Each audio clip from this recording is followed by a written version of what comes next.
Bonjour, on se retrouve encore au pied du Maître afin de continuer la compréhension de la parole, afin de comprendre ce que cela veut dire que de se trouver à l'ombre du Tout-Puissant. Juste avant d'aborder le thème du jour, à savoir ce que tu feras, prions. Notre Seigneur et notre Dieu, oh, quel bonheur! Quel bonheur de nous trouver à l'ombre de tes ailes. Quelle joie de comprendre comment tu veilles sur tes enfants. Et quand tu te tiens à côté d'eux, ils sont en mesure de faire des choses insoupçonnées.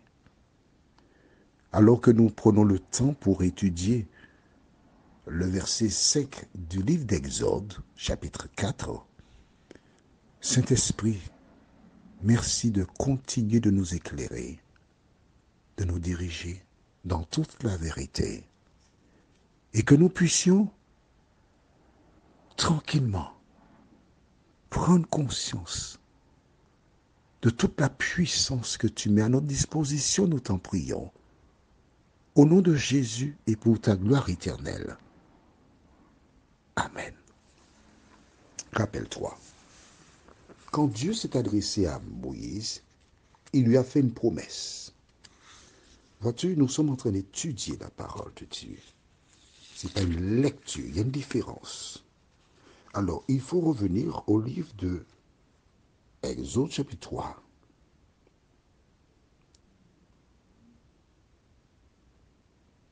Et nous lisons à partir du verset 10. Qu'a dit Dieu? Maintenant, va. Je t'enverrai auprès de Pharaon, et tu feras sortir d'Égypte mon peuple, les enfants d'Israël. Voici l'ordre que Dieu avait donné à Moïse au verset 11 et suivant. Moïse dit à Dieu, qui suis-je pour aller vers Pharaon et pour faire sortir d'Égypte les enfants d'Israël? Dieu dit, je serai avec toi. Et ceci sera pour toi le signe que c'est moi qui t'envoie. Quand tu auras fait sortir d'Égypte le peuple, vous servirez Dieu sur cette montagne. Tu te rappelles? Dieu lui a dit, je serai avec toi. Il lui a dit, oui d'accord, Dieu a dit, tu as dit tu seras avec moi, mais comment tu seras avec moi? Qu'est-ce que tu feras? Comment ferai-je? Un flot de questions se bousculait dans son cerveau. Mais Dieu a dit, je serai avec toi. Nous avons donc laissé tous les autres versets. Et rappelle-toi, nous avons vu il y a quelques jours que Dieu lui a posé une question. Qu'est-ce que tu as dans ta main? Il répondit une verge. Dieu a dit, jette-la. Il a obéi. Il fait comme toi. Sans que ça ne te demande pas beaucoup de choses, tu obéis. Mais quand ça te demande beaucoup de choses, oh là là, là tu as une autre attitude. Je te comprends puisque Moïse est passé par l'avant-toi. Ça ne sous-entend pas que parce qu'il est passé par l'avant-toi, que tu dois suivre cet exemple. Au contraire, lui, il n'avait pas de modèle. Mais toi, tu as le modèle de Moïse. Alors, quand tu lui poses la question, qu'est-ce que tu as là? Une verge. Jette-la. Il la jette. Elle devint un serpent. Il prend la fuite. Dieu l'appelle, dit non, Moïse, arrête-toi, reviens. Et tends ta main, tiens la queue. Aïe. En y pensant seulement et en parlant, certaines personnes ont peur. Mais n'aie pas peur. Si tu sens quelque chose bouger près de toi, c'est pas un serpent, il ne faut pas croire que le serpent est arrivé chez toi, d'accord? Il tient la queue des serpents et elle redevint une verge. Est-ce Moïse qui a fait cela?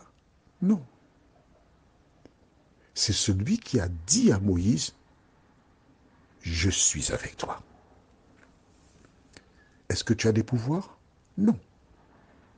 Mais celui qui t'accompagne a tous les pouvoirs. Il peut transformer. Il peut ouvrir un chemin au milieu de l'espace pour te faire sortir de point et arriver de l'autre côté.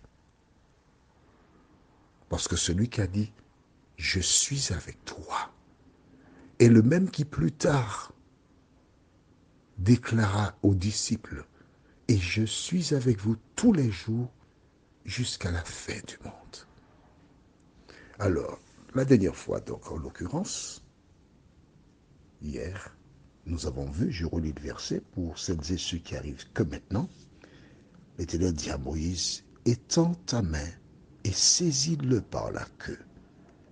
Il étendit la main et le saisit, et le serpent redevint une verge dans sa main. J'imagine que son cœur a dû battre un peu moins vite lorsqu'il a retrouvé son bâton. Il a regardé le bâton, certainement. Il a dû avoir un certain nombre d'idées. Je ne pensais pas qu'avec ce bâton-là, on pouvait en faire un serpent. Mais qu'est-ce qu'on peut faire d'autre avec cette verge-là? Qu'est-ce qu'on peut faire d'autre avec ce que j'ai en ma possession? Qu'est-ce que mon Dieu peut faire avec ce que j'ai en ma possession? Lisons verset 5. C'est là, dit l'Éternel, ce que tu feras, afin qu'ils croient que l'Éternel, le Dieu de leur père, t'est apparu, le Dieu d'Abraham, le Dieu d'Isaac et le Dieu de Jacob. Tu vois, chaque fois que Dieu a une occasion de se présenter, il dit quoi? Le Dieu d'Abraham, le Dieu d'Isaac et le Dieu de Jacob. Il s'arrête à Jacob. Pourquoi? Tu lui poses la question quand il reviendra. J'espère que tu le seras, forcément. Dieu sait que les gens aiment les miracles. Ils aiment voir des choses qui sortent de l'ordinaire. Le diable le sait aussi. C'est pourquoi qu'il envoie un certain nombre d'individus dans le monde pour faire, entre guillemets, des miracles et ainsi tromper les gens. Mais les enfants d'Israël sont habitués à cela. Mais bien sûr, puisqu'en Égypte, c'est le pays où on fait de la sorcellerie, on fait plein de choses.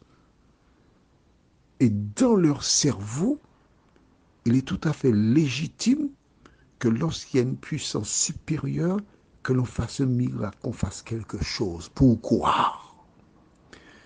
Mais moi, je t'invite à ne pas chercher des miracles, mais à lire la Bible. Parce que Jésus déclare, si vous me cherchez de tout votre cœur, vous me trouverez. Prions, notre Seigneur et notre Dieu.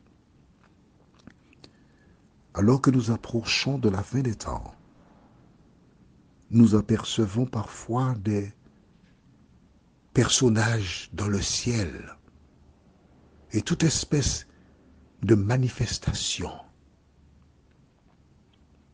Celles qui te connaissent et s'appuient sur la parole savent fort bien que tout cela, ce sont des éléments mis en place par l'ennemi de nos âmes pour tromper celles et ceux qui n'ont pas de profondeur spirituelle. Que ta paix et ta grâce nous accompagnent, afin que nous puissions prendre le temps pour lire la Bible et la mettre en pratique, nous t'en prions. Au nom de Jésus, pour ta gloire éternelle. Amen. Je te souhaite une bonne journée sous le regard de Dieu. Et à demain, si Dieu nous prête vie.